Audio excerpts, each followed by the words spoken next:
হ্যাঁ, বুঝেছি বুঝেছি। নষ্ট করার চেষ্টা করছিল। এগুলো বুঝে নিয়ে দেখো, বিশেষ করে আমি তুমি সবাই এখন অনেকটা ম্যাচিওর, আর এগুলো বুঝার মানে একটা ক্ষমতা আমাদের মধ্যে থাকা দরকার। কারো কথা কান দিয়ে লাভ নেই। চেষ্টা করেছিল আর কিছুই নাকি জানে না, তো ওগুলো বিশ্বাস করবো না সেটাও জানে। আমি হাড়ে হাড়ে চিনি। মোগাম্বকুশ সময় মোগাম্ব কোথায় গেছিল বলো, এই বাড়ি এসেছো তুমি। সেইটাই বলছি, মানে বিশেষ করে না দাদা বৌদির মধ্যে তো মানে ঢোকা ঠিক না। আর দাদা বৌদিও মনে করো মানে বোনের আর বোনের জামাই বা ননদ ননদের জামার মধ্যে ঢোকাটা ঠিক নয়। পরে কি হবে জানো, ভাই আর ভাইয়ের বউ তো মিলে যাবে, যতই ঝগড়া জাটি কেচাল হোক না কেন সব কিছু মিটে যাবে। লাস্টে কি খেয়ে দোষী থাকবে জানো, তুমি আর আমিই দোষী হয়ে থাকবো, এরকম একটা ব্যাপার। তার থেকে ভালো বাবা তোমরা ঝগড়া করেছো, তোমরা মিটমাট করে নাও। আমি একদম গিয়ে ঢুকি না তো এদের মধ্যে। তারপরেও কিন্তু কিছুটা পেয়ে যায়, বোনকে কিছুটা পেয়ে যায়। দেখবে দাদা বৌদি ঝগড়া করছে, ঝগড়া করতে করতে বলবে তোমার বোনটা এমন, তোমার বোনটা এমন। আরে বোনটা তো যায়নি ঝগড়া করার জন্য, তোমাকে কিছু বলছেই না, তো তুমি কেন বলবে তোমার বোনটা এমন, তোমার বোনটা এমন। মাথা খারাপ হবে না? এই করে করে তোমাকেও টানার চেষ্টা করবো। এরকম আমার সাথে অনেক হয়েছে, কিন্তু আমার দাদা এগুলো সুযোগ দেয় না। হেমগম্ব কোথায় চলে গেলে তুমি, বাড়ি এসেছো? কোথায় গেছিলে? এই তন্ময়, হ্যাঁ বুঝেছি বুঝেছি বাবা। রিপ্লেটা কি দিল গো, পড়ার স্টাইলটা চরম। এই দেখো, তন্ময় আমার কি দেখে, পড়ার স্টাইল দেখে। Thank you thank you thank you so much. Mohammad এখানে আছে।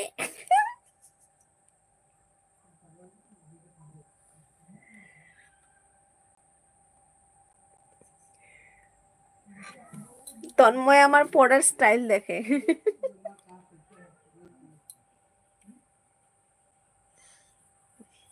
আমি তন্ময়কে ঘুমোতে দেখেছি।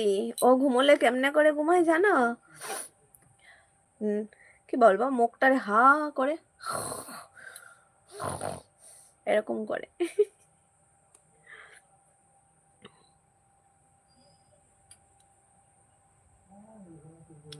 তোমরা দেখতে পাচ্ছ না মোগাম্ব তোমাদের সাথে কথা বলছে? সকালের টিফিন খাওয়া হলো তন্ময় বাবু? বলো। এ ভাত খেয়ে নিয়েছে, শিপনাও ভাত খেয়ে নিয়েছে, না হলে তুমি জানো না ওর যখন খিদে পায় ও কিন্তু বলবে ঠিক আছে অন রইলো, হ্যাঁ আমি এখন খেতে যাই। আমি জানি না ও গামলা ভর্তি করে খায় না শুধু শুধু বাটিতে মানে থালার মধ্যে নেয় একটা একটা গুনে গুনে ভাত খায়, সেইটাই আমার ডাউট থাকে।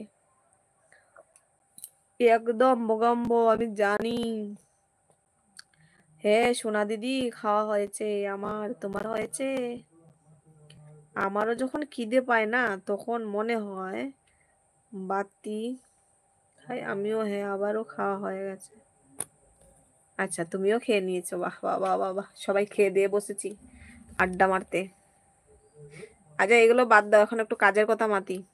আমার ক্ষেত্রে 45 মিনিট লাগে। ও মা গো, সে কি করে গো!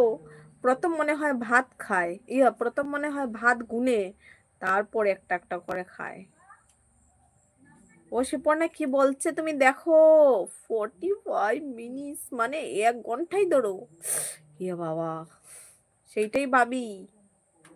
এই তন্ময় আর শিবানী জানো, নানুর বাড়ি থেকে আসার পর কি পাকা হয় পাকা দেখে গেছে। হ্যাঁ ওর কথা শুনি তো। অনেক অনেক ইয়ে হয়ে গেছে না, দুষ্টু হয়ে গেছে দেখতে পেলাম তো, চঞ্চল হয়ে গেছে।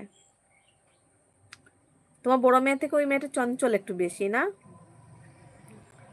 জানো কত বড় বড় কথা বলছে, বাবারে শুনতে শুনতে না আমার হাসিতে পেট ব্যথা হয়ে যাচ্ছে। মা আমাকে ডেইলি ফোন করে করে বলছে তোর মেয়ে কি কথা শিখেছে। মায়ের হাসতে হাসতে পেট ব্যথা হয়ে যায়। সত্যি আমার তো খুব ভাল লাগে, দিন কেটে যায় না এদের সাথে, খুব ভাল লাগে।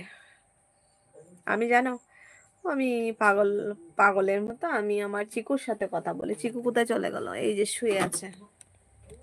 আবার মোগেম্বো খুশ হয়ে ঘুমিয়ে পড়ে।